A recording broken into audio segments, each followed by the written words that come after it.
ఆంధ్రప్రదేశ్ రాజధాని అమరావతిలో real estate రంగం పుంజుకోవడం వల్ల ఆ ప్రభావం హైదరాబాద్ మీద పడిందని, హైదరాబాద్లో రియల్ ఎస్టేట్ రంగం ఢమాల్ అయింది అనేటువంటి వార్తలు వస్తున్నటువంటి నేపథ్యంలో దీని మీద మీ స్పందన ఏంటి? 120% నేను యాక్సెప్ట్ చేయనండి. మీరు చెప్పిన స్టేట్మెంట్ తప్పు.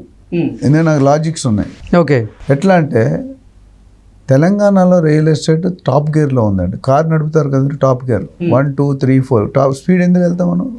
ఓవరాల్ ఎక్కితే టాప్ గేర్లో నడుస్తాం. గత 15 సంవత్సరాలుగా రియల్ ఎస్టేట్ ఎక్కడ తగ్గిందో చెప్పండి నాకు. ఎన్నో గవర్నమెంట్లు వస్తాయి, ఎన్నో గవర్నమెంట్ మారుతాయి. హైదరాబాద్కి ఉన్నది ఏంటంటే the best gift ORR and RRRని గాడ్ గివెన్ గిఫ్ట్ అంటారు. అంటే 2014 నుంచి 2019 వరకు ఆంధ్రప్రదేశ్కి అమరావతి రాజధాని అంటూ ఫిక్స్ అయినటువంటి నేపథ్యంలో అక్కడ ఎక్కువ మంది పెట్టుబడులు పెట్టేందుకు ప్రయత్నాలు చేశారు. ఆ తర్వాత 2019లో 3 రాజధానుల అంశం ఎప్పుడైతే తెర మీదకి వచ్చిందో ఇక అమరావతిలో పెట్టుబడులు ఆగిపోయాయి. వాళ్ళందరూ కూడా ఇప్పుడు ఆంధ్రప్రదేశ్లో నుంచి తెలంగాణకు మళ్ళీ తెలంగాణలో అది హైదరాబాద్కి పరిసర ప్రాంతాల్లో వాళ్ళు పెట్టుబడులు పెట్టారు. ఇప్పుడు మళ్ళీ ఆంధ్రప్రదేశ్లో ప్రభుత్వ మార్పిడి జరిగిన తర్వాత రాజధానిగా మళ్ళీ అమరావతినే ప్రకటించినటువంటి నేపథ్యంలో మళ్ళీ కొంతమంది అమరావతిలో పెట్టుబడులు పెట్టేందుకు మొగ్గు చూపుతున్నారు. అందుకే ఆ ప్రభావం హైదరాబాద్లోని రియల్ ఎస్టేట్ రంగం మీద పడింది అనేటువంటి వార్తలు వస్తూ ఉన్నాయి. ఇది నిజం కాదంటారా? కొద్దిగా పార్షియల్ నిజం, మేజర్ నిజం కాదు. ఎందుకంటే మీరు అన్న ప్రకారం ఆంధ్ర సెటిలర్స్ కానీ, ఆంధ్ర బిల్డర్స్ కానీ, ఆంధ్ర ఇన్వెస్టర్స్ కానీ ఒక 10 నుండి 15% షిఫ్ట్ అయిన మాట వాస్తవం. ఇది ఆంధ్ర నుండి మన తెలంగాణ ఒకటే కాదు, బెంగళూరు షిఫ్ట్ అయ్యారు, చెన్నై షిఫ్ట్ అయ్యారు, ఆంధ్రాకి షిఫ్ట్ అయ్యారు, మన తెలంగాణకి షిఫ్ట్ అయ్యారు. ఇది వాస్తవం. మీకు తెలిసే ఉంటుంది, ఒకప్పుడు ఆంధ్రాలో 1 ఎకరం ఉంటే తెలంగాణలో 10 ఎకరాలు వచ్చేది. ఇప్పుడు రివర్స్ అయింది. ఓకే, ఎందుకు? What ever government reason. So రెండో రీజన్ ఏం చెప్తున్నానంటే, ఏదైతే మీరు రేట్లు పెరిగాయి అనుకుంటే ఈ 15% ఎవరైతే షిఫ్ట్ అయ్యారో గత 5 సంవత్సరాలుగా, అందులో నాలాంటి వాళ్ళు సగం మంది ఉంటారు. అంటే నేను ఆంధ్ర సెటిల్ అయిన మాత్రం తెలంగాణ. సో నేను వదిలేసి వెళ్ళిపోను. నాకు ఇంట్రెస్ట్ ఇక్కడే ఉంటుంది. నా నేటివ్ ప్లేస్ కింద వైజాగ్ ఎప్పుడూ ఉంటుంది.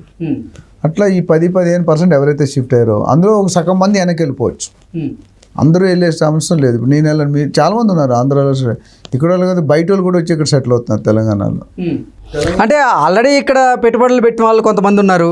ఇక్కడ ఆల్రెడీ పెట్టుబడి పెట్టున్నాం కదా, అవి రాను రోజుల్లో లాభాలు వచ్చే అవకాశం ఉంది. ఇప్పుడు అమరావతిలో మార్కెట్ వాల్యూ ప్రజెంట్ హైదరాబాద్తో పోలిస్తే కొంచెం తక్కువగా ఉన్న నేపథ్యంలో అక్కడ పెట్టుబడి పెడితే రాను రోజుల్లో అక్కడ ఇంకా ఎక్కువ లాభాలు వచ్చే అవకాశం ఉందని భావించి చాలామంది ఆంధ్రాలో పెట్టుబడులు పెట్టేందుకు సిద్ధమవుతున్నట్లుగా వస్తుంది వార్తలు. కరెక్ట్. నేను ఏమంటాను, ఆంధ్రాలో కూడా పెట్టుకోవచ్చు. మీకు ఒకటే, నేను హైదరాబాద్లో పర్టికులర్ ఒక ఏరియా చెప్తే 5 yearsలో గ్యారంటీగా డబుల్ అవుతుందని మీకు బల్లగుద్ది చెప్పగలను. ఆంధ్రాలో ఎవరైనా చెప్పగలరా? ఎందుకంటే కూటమి ప్రభుత్వంలో ఉన్నాను. Any time anybody can go out. అది మనం అనుకోకూడదు, బట్ ఎప్పుడు anything can happen in politics. ఎందుకు 2.5 సంవత్సరాల్లోనే అసలు అమరావతిని పూర్తి చేసి చూపిస్తామంటూ కూడా చంద్రబాబు గారు ధీమా వ్యక్తం చేస్తున్నటువంటి నేపథ్యంలో ఈ 5 సంవత్సరాల్లో డెవలప్ అయ్యే అవకాశం ఉంది కదా. ఇప్పుడు పొలిటికల్ మేనిఫెస్టోలో 100 మాటలు చెప్తారండి. ఓట్ల కోసం 100 చెప్తారు. అన్నీ జరుగుతున్నాయి. ఇప్పుడు తెలంగాణ చూసుకోండి, ఫార్మా సిటీ అన్నారు, వచ్చిందా? ఎలక్ట్రానిక్ సిటీ అంది, వచ్చిందా? ఫ్యాబ్ సిటీ అని వచ్చిందా? స్టార్ట్ అయింది, నడుస్తుంది. సో అది ఎన్నటికీ తిరగని మమత.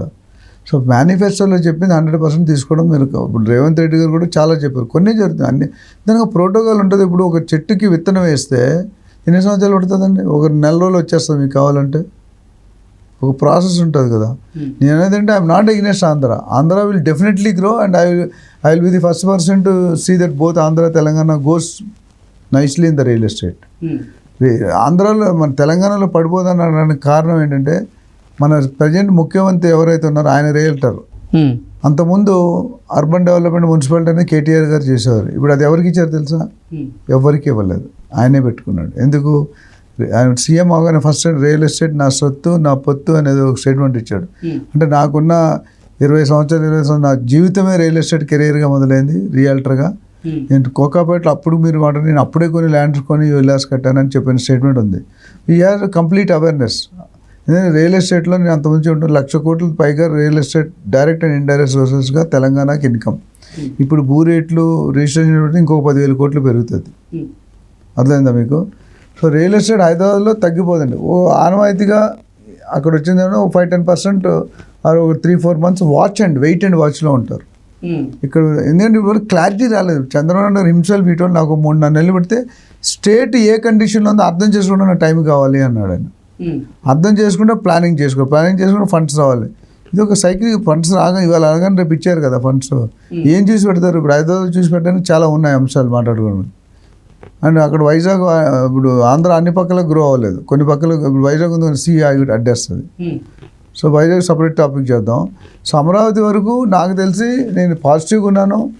రేట్లు పెడితే ఇప్పుడు ఏదైతే 3-4 కోట్లు 300-400% అది ఆర్టిఫిషియల్ హైప్. నేను ఎలా చెప్తున్నానంటే, నేను మన సర్వేకి వెళ్ళాను, నిన్న వచ్చాను, మీకు చెప్పాను ఊరికి వెళ్ళి వైజాగ్ అని. అవును, వైజాగ్ గుంటూరు చూసుకొచ్చా. మార్కెట్లో కోకాపేట 100 కోట్లు అన్నారు. ఎన్ని ట్రాన్సాక్షన్ అయినా నాకు తెలుసు. అమరావతిలో 3 కోట్లు ఎకరం 4 కోట్లు అన్నారు. Real estate SR sub register office కూర్చోండి, ఎన్ని జనాలు వస్తారు, ఎన్ని రిజిస్టర్ చూడండి, అది వాల్యూ. మార్కెట్ చెప్తారండి, మీడియా వ్యూస్ కావాలి. మొన్న ఎవరో ఒక ఆయన రిజైన్ చేశాడు, కేటీఆర్ గారు. కేటీఆర్ రిజైన్ చేశాడు, ఎందుకో తెలిసాడు. కేటీఆర్ హాయిగా ఉన్నాడు పవర్లో. యూట్యూబ్లో ఒక వీడియో వచ్చింది. సమ్ పీపుల్ కేటీఆర్ పవర్లో ఎక్కడ ఉన్నారు?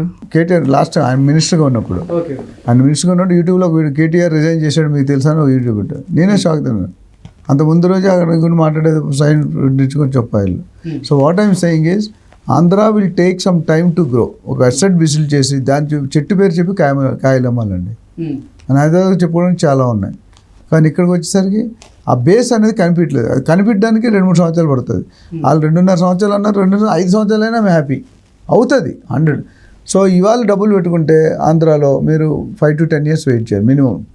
ఓకే, తెలంగాణలో అవుతుంది అని చెప్పడానికి బెంగళూరు హైవే కానీ ముంబై హైవే కానీ కొన్ని ఏరియాస్ ఉన్నాయి, అవి అవుతున్నాయి. ఎక్సెప్ట్ ఈస్ట్ జోన్ కానీ నార్త్ జోన్ కాకపోతే వెస్ట్ జోన్లో already proven records. Last 10 years రూపాయి కూడా తగ్గలేదు. సో రెండు ప్రకారం అంటే ఇది బాగుంటుంది, అది బాగుంటుంది. ఒక 3 నెలలు 6 నెలలు ప్లానింగ్ అండి, ఈ ఇయర్ ఎండ్ వరకు ఒక క్లారిటీ వస్తుంది. ఇప్పుడు చంద్రబాబు నాయుడు ఏం కడతారు, ఎక్కడ ఏం పెడతారు అనేది ఒక సస్పెన్స్ అయితే ఉంది. ఆ సస్పెన్స్ తీసేస్తే మనకు క్లారిటీ ఉంటుంది. అంతకుముందు అర్బన్ డెవలప్మెంట్ మున్సిపాలిటీ అనేది కేటీఆర్ గారు చేసేవారు. ఇప్పుడు అది ఎవరికి ఇచ్చారు తెలుసా? ఎవరికి ఇవ్వలేదు, ఆయనే పెట్టుకున్నాడు. ఎందుకు? ఆయన సీఎం అవగానే ఫస్ట్ రియల్ ఎస్టేట్ నా సొత్తు నా పొత్తు అనేది ఒక స్టేట్మెంట్ ఇచ్చాడు. అంటే నాకున్న 20 సంవత్సరాలు నా జీవితమే రియల్ ఎస్టేట్ కెరీర్గా మొదలైంది, రియల్టర్గా. నేను కోకాపేటలో అప్పుడు మీరు మాట నేను అప్పుడే కొన్ని ల్యాండ్స్ కొని విల్లాస్ కట్టానని చెప్పిన స్టేట్మెంట్ ఉంది. We are complete awareness.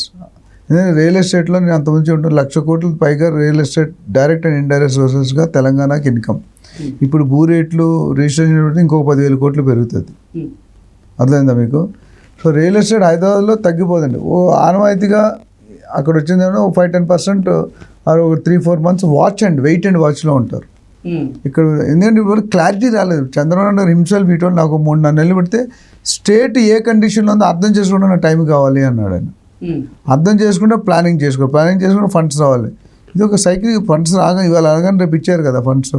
ఏం చూసి పెడతారు? ఇప్పుడు హైదరాబాద్ చూసి పెట్టడానికి చాలా ఉన్నాయి అంశాలు మాట్లాడుకోవడం. అండ్ అక్కడ వైజాగ్ ఇప్పుడు ఆంధ్ర అన్ని పక్కల గ్రో అవ్వలేదు. కొన్ని పక్కల ఇప్పుడు వైజాగ్ ఉంది, సీ అడ్డేస్తుంది. సో వైజాగ్ సపరేట్ టాపిక్ చేద్దాం. సో అమరావతి వరకు నాకు తెలిసి నేను పాజిటివ్గా ఉన్నాను. రేట్లు పెడితే ఇప్పుడు ఏదైతే 3-4 కోట్లు 300-400% అది ఆర్టిఫిషియల్ హైప్. నేను ఎలా చెప్తున్నానంటే, నేను మన సర్వేకి వెళ్ళాను, నిన్న వచ్చాను, మీకు చెప్పాను ఊరికి వెళ్ళి వైజాగ్ అని. Okay sir, thank you so much.